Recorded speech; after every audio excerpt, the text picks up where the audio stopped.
sprayed. Opioid epidemic, ain't nobody can save. Getting paid in the blade, catch a slug or a fade on 27th Ave where the cops be afraid. From Thomas up to Northern Hollow tips getting sprayed. Opioid epidemic, ain't nobody can save.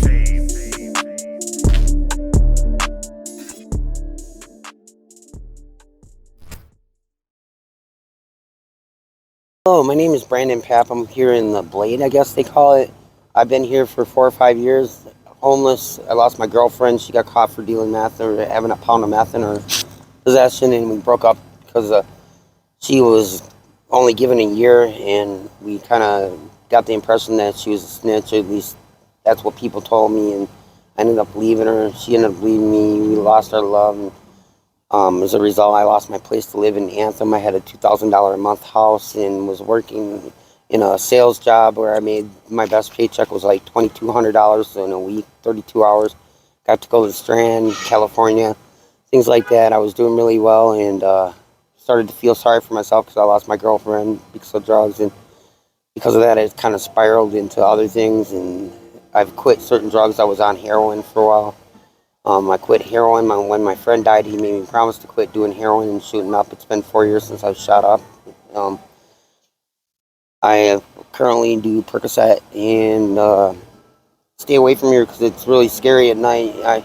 You stay away from the Blade area. Yeah. Past experiences, can you name some of those? Okay, well, I wake up with my phone and my money gone, and I take and put my phone and my money in my backpack and use it as a pillow. Somehow they get my head up and get my backpack out and take my money and my phone, my clothes that they like out of it, and then put my head back down on it, and I wake up and I have nothing. I've lost my cart probably like in the last month, probably like 5 times at least. Most of the time when I come down close to the Blade, Dunlap area, you know, I lose all my stuff and I have to start all over, you know what I mean? I woke up, my cart was gone. I don't know how to hold on to things because when I do start to acquire things, they end up gone, missing. And it's really it's very hard to get over because you're sitting here trying to acquire things and acquire money, and it doesn't work out well. Right. Yeah, I was thinking a good idea for people because like they got these carts. 1 second. Get in and take all their stuff. Yeah. I was thinking there should be a way that they could make like a lid that goes on there, you know, like a screen. Sure. Goes down on it, so they can lock their personal stuff up. You know? Yeah. I mean, it might Like not- a zipper. It might not be the most secure thing Yeah, in but the it's this world, stuff, but yeah. something Well, they like take the whole cart sometimes. That's a good idea, Don't take man. the cart, man. They can have the cart. Sometimes, Yeah. sometimes they take the whole cart. I try to help out people because I can. I'm from Akron, Ohio. Oh, nice. Yeah, Ain't you from really cool. Milwaukee over here? I'm from Milwaukee, Wisconsin. I used to drive around and I'd buy all the socks and the gloves from the Goodwill. Yeah. And I'd pass them out, trying to help people. Like, hey, I was homeless before, man. First pair of socks makes all the difference in the world. Thanks, brother, for sharing. Out, for real. Pass it on. Thanks for sharing. Show the love. Thank you. Stay safe, man. Now, I'm not saying that this area is all bad, because there's some real people that are really nice and Sure. have helped me a lot, to get through some really hard times. One of my most difficult times, they've helped me out. I mean, I've been on Peoria Avenue and gotten $100 given to me. I mean, I've had some really nice, genuine, emotional things that have happened to me where people have actually helped me out, and it's lifted me up when I was in really need, you know what I mean?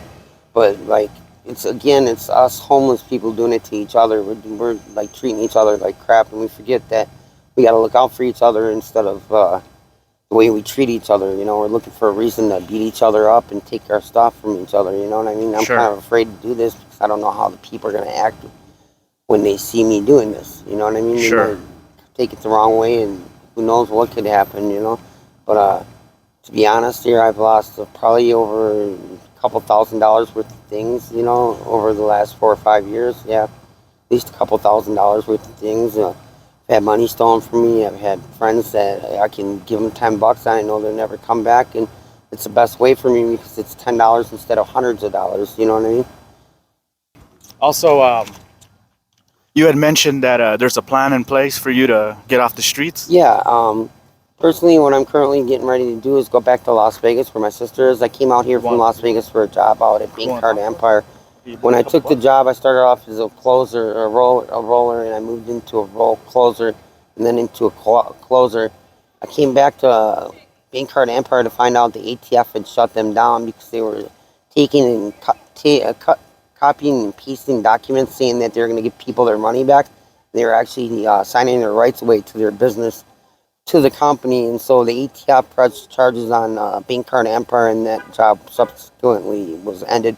I've done all kinds of affiliate marketing, business opportunities, debt settlement, debt consolidation, interest rate modification programs for your credit card, which I found out does not exist. Discounted pharmaceutical programs, merchant processing, mega malls, blog pages where you Sure. go and you say, hey, you'd be surprised how many people are passionate about the very same things that you're passionate about, and it creates a following of people, which creates people which are like an audience, and they pay, each person becomes a member and pays a membership fee, and you create a amount of money like that. So I've done all kinds of sales, and I can't find a job to save my life right now because I can't find a place that I can sleep, you know what I mean, and go to Sure. sleep on a regular time. I gotta be moving around. Yeah, well, because we're getting chased out by the cops or whatever the case is, there's no place where we can sleep, lay our heads, and it's cold at night. Shit, it's like freaking 20 degrees at night, and I'm freezing my ass off. I've tried, I went and graduated, what was it called, New Freedom. I went through a 90-day program. It went good until I went into a sober living house. I found out they had like 8 people per room times $200. If you do the math there, it's like $16,000 per room. They had like 5 rooms there. I mean, you do the math. There's like $90,000 that they're making per week. And they're saying it's not about the money, but I can't see how it's not about the money. You know what I mean? Right. With the program in place like that, and they're not there to help me. They sent me to another place, and I subsequently fell off, got dirty, got kicked out of the place, and told to leave. At like 5 in the morning, they told me I had to leave, and I had nowhere to go. So I've been out on the streets again for probably like 3 or 4 months at least now. Maybe it's been a little longer. I don't know. I kind of lose track of time here. Sure.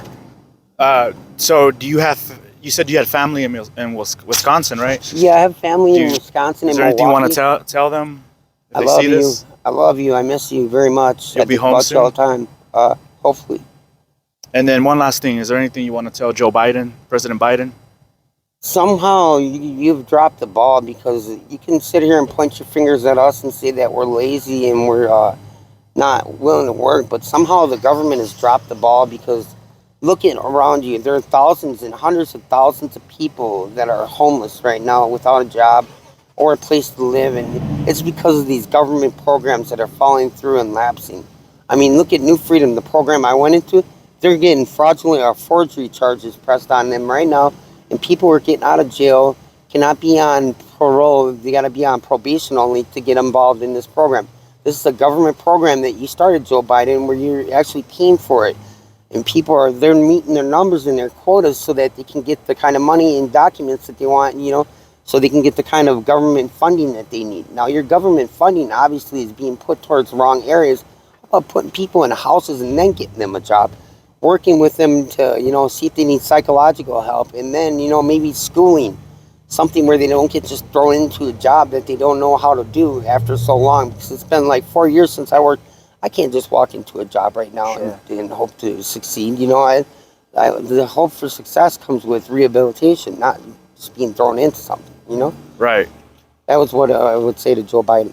Getting paid in the blade, catch a slug or a fade on 27th Ave where the cops be afraid. From Thomas up to Northern politics, getting sprayed. Opioid epidemic, ain't nobody getting saved. Getting paid in the blade, catch a slug or a fade on 27th Ave where the cops be afraid. From Thomas up to Northern politics, getting sprayed. Opioid epidemic, ain't nobody getting saved.